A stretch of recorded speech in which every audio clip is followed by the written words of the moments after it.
der das beste Talent hat, sondern der Gewinner ist letztendlich der den längsten Atem mitbringt.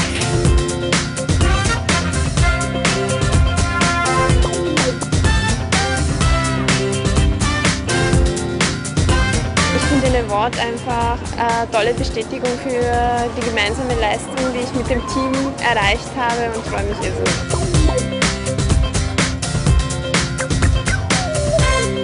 Ich habe eröffnet mit Ende August letzten Jahres und habe dann einen relativ schwierigen Vorverkauf gehabt, habe aber dann den Fokus einfach auf mich gelegt, auf die Zukunft gelegt und nur noch mich auf mich konzentriert und versucht, wieder Energie zu tanken.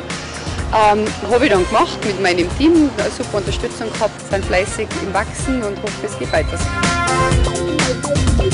Wahnsinn, ich freue mich riesig über den Award. Ich habe letztes Jahr ja schon einen gewonnen für die beste Aufbauarbeit. Das war ein wahnsinnig hartes und arbeitsreiches Jahr.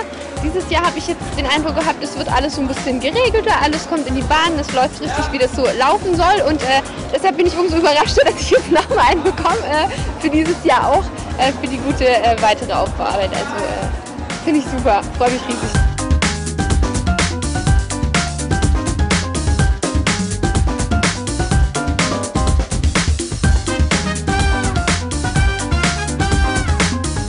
Schauen wir an, was brauchst du als Mitglied, um erfolgreich zu werden?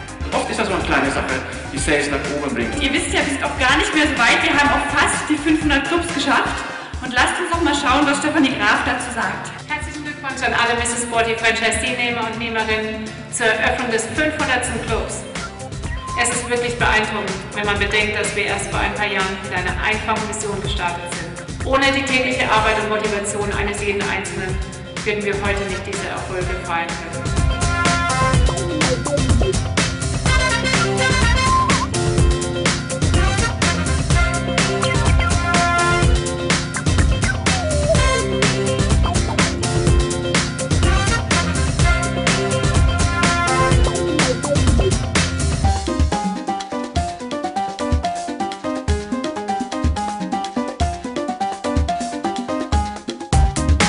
Ich bin Kim und ich freue mich wahnsinnig, heute hier zu sein. Ich bin ein Durchschnittsmitglied. Mein Leben findet momentan nur noch im 40-Sekunden-Takt statt.